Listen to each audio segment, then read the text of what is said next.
What's up, guys? MKBHD here, and today we of course had Apple's expected, anticipated September 2021 event. This is where they announced the new iPhone lineup, the new iPhone 13s, and a couple other small things as well. Here's the thing.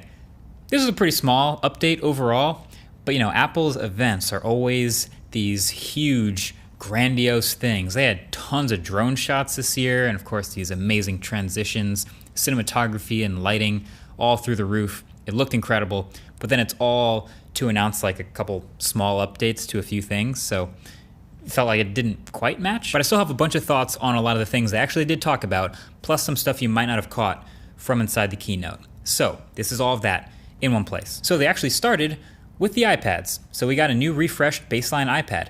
Honestly, it's still the best deal in the entire tablet world, in my opinion.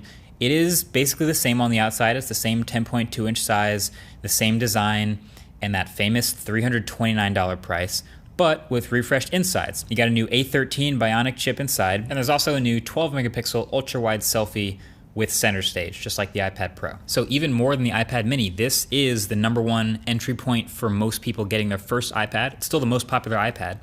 And yeah, pretty minor updates, small stuff. But again, to get iPadOS 15, 64 gigs of base storage, and like a pretty tried and true design, it's fine. It won't make a lot of headlines, but that's the easiest tablet to recommend. But then we also did get a new iPad mini as well. It's been a while since they refreshed this, but this would be the biggest redesign or the biggest refresh of the day, just because this was the redesign outside and inside. It's basically now a tiny iPad Air. So full metal jacket in 4 new colors, and some nice curves at the corners as you'd expect. Still a single camera at the back now, but with a camera bump this time. The last iPad mini did not have a camera bump. And that's a new 12 megapixel camera along with a new ultra wide at the front with center stage as well. It's got an A15 Bionic inside, even though they didn't say it on stage, and also new 5G support in the mini. The star of the show though is definitely the new 8.3 inch display with thin bezels that fits in the palm of your hand. And also USB-C in this one as well. So that means now all of Apple's iPads have different chips, and they all now have USB-C except for the baseline iPad, which still has Lightning. And it's kind of interesting now, if you look at the lineup, it's clear that the iPad Air needs another update, because now the iPad mini officially has a better, newer chip and better insides than that iPad Air. But generally, I'm like a little bit torn on if I actually want this mini or not. I really like the small form factor.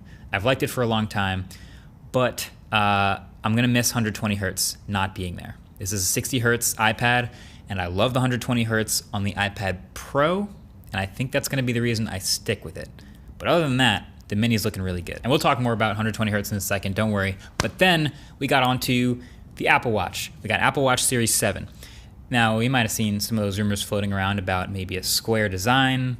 That was just not happening. It's not true. So we have another Apple Watch in the same shape as before, but this is mostly just a bigger screen update happening here. So the bezels all the way around are 40% thinner than the Series 6, and the screen now does curve and sort of flow over the edges a little bit right up to the metal body. And they really highlighted this. They made a big deal about it. And there's lots of other stuff about the watch that's either the same or wasn't talked about as much. Looks like the same sensors, maybe the same chip as far as I can tell, same buttons and the same digital crown. I like the way the bigger screen looks, but I want to see it in person. I'm not sure how to feel about it yet. And it's not even a durability thing. Like I beat up the Apple Watch all the time. It's never cracked, never broken, never even really scratched that much. I play Ultimate in it, I land on it, it's in the dirt and turf all the time. It's fine. And the new one actually has harder ceramic and harder glass on the outside. But it's more of how it'll look. And we've seen this shape for a while with the reflections all the way around the sort of curved outsides of the Apple Watch. I feel like curving the display all the way to the very, very outside like this and bringing text and things like that all the way to the outside, while you can fit more on the screen, might reflect even more and make some of that stuff harder to read. We'll see though. I mean, I'm planning on getting my hands on everything I talk about in this video, so if you want to see the review of the Apple Watch when it comes out, it'll be here pretty soon. Definitely get subscribed. But yeah, Apple Watch, pretty minor update, same shape, just slightly bumped on that screen. It also charges 33% faster with an included USB-C charger, And the larger display is also a bit brighter, so it should be more visible more often. Oh, they also added shared workouts in Fitness Plus. So basically, if you're on FaceTime and you have SharePlay, they added Fitness Plus workouts to SharePlay, so you can work out with someone across the country with an Apple Fitness Plus workout.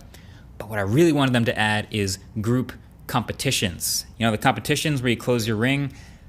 Apple, the one thing I want from a new Apple Watch update is just to have group fitness competitions. That's all I ask. But then, okay, we finally get to the phones.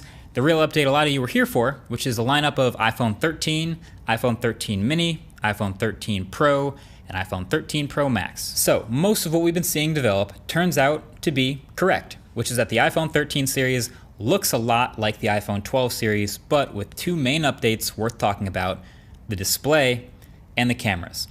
So with the display, all of the new iPhones have brighter screens for visibility and HDR. 1000 nits on the iPhone 13 and 1200 nits peak on the 13 Pros, and they all have a 20% smaller notch. So all the same Face ID hardware is up there, same selfie camera and all that. They've just finally compressed it a bit to make the notch a bit smaller, give you some of that screen real estate back. And then the 13 Pro and 13 Pro Max have finally done it. They finally added a 120 hertz display to these Pro phones. And I kind of suspected they would do this, but they've done it. It's a Pro Motion display, and it's actually a variable refresh rate from 10 hertz all the way up to 120 hertz. And this is interesting because this is now a real differentiator between the 13 and the 13 Pro, and we'll see if regular people actually notice the difference and really want to upgrade for the 120 hertz. I think a lot of people will notice, but this will be the real test. And then also you might be thinking, oh, okay, how's the battery life gonna be now that we're expecting a brighter 120 hertz display on the Pro phones? But it's good to know that Apple's actually expecting a slightly better battery life, from 1.5 to 2.5 hours of use better, depending on which phone you get. Which is good. I mean, I'm gonna have to put these phones through their paces and see what that actually turns into with my real world use, but it's good to see that they don't expect the battery life to go down. So that's the display. Then there are the cameras. So lots of stuff here per usual. Obviously you can see there's a slightly new layout with those dual cameras diagonal from each other this time. And the camera bumps are definitely a bit larger, especially with those Pro phones. Look at the cameras, they're getting pretty thick now, not gonna lie. But the 13 and 13 mini have new dual cameras, both still 12 megapixels, both with larger sensors and larger apertures all around, and sensor shift optical image stabilization on the main sensor. In theory, this is great. This should be a bigger sensor plus better stabilization to give you much better low light and should catch up to the competition, but we shall see.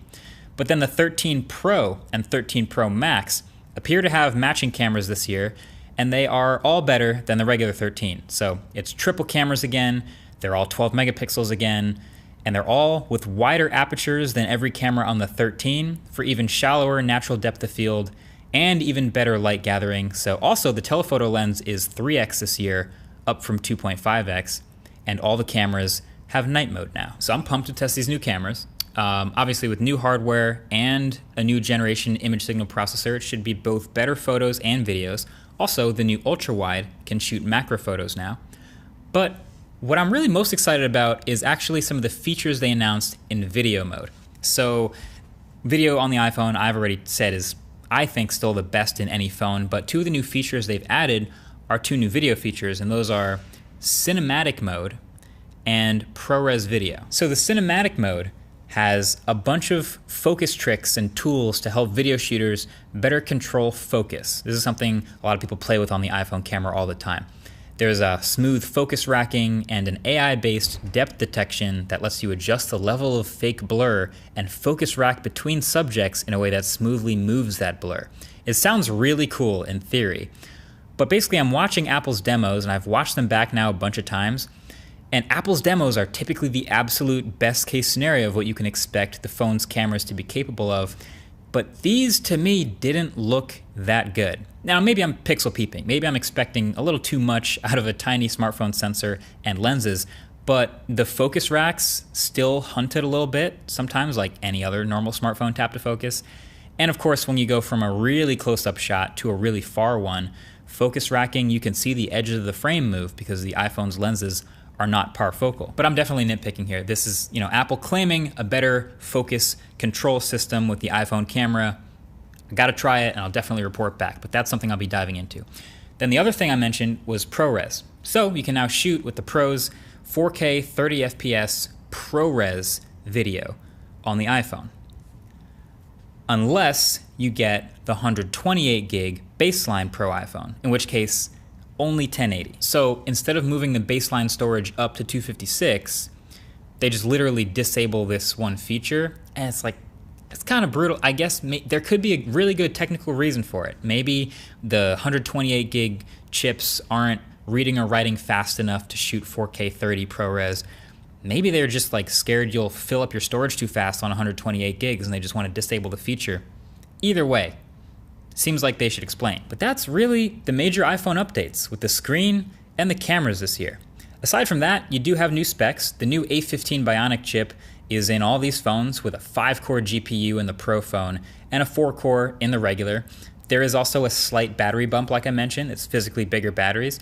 And the new iPhones are actually a tiny bit thicker and a little heavier than last year to accommodate that. Same ceramic shield, same IP68, same flat side materials as last year. So you're looking at $699 for the iPhone 13 mini, $799 for the iPhone 13, $999 for the 13 Pro, and $1099 for the 13 Pro Max. And since I know you were wondering, just so you know, it's $1599 for the fully maxed out 1TB iPhone 13 Pro Max. You're welcome. So yeah, a bunch of small upgrades overall. I think the iPad mini might be the biggest upgrade, but on the phones, I'm pretty confident without even handling the phones yet that you probably don't need to run out and get an iPhone 13 if you already have an iPhone 12. But that 120 hertz on the Pro phones, I'm into it, obviously, and I really like a good 120 hertz screen, but we'll have to see. That might be a good reason for people with older iPhones and maybe even up to an 11 or 12 to think about the Pro phone. We'll see all this stuff pretty soon. Let me know what you want to see in the reviews in the comment section below. There's a lot of stuff that I haven't mentioned that's just even little tiny stuff that'll be on the spec sheet. Let me know what you want to see in those videos. But either way, subscribe to see those when they come out. And that's been it. Thanks for watching. Catch you in the next one. Peace.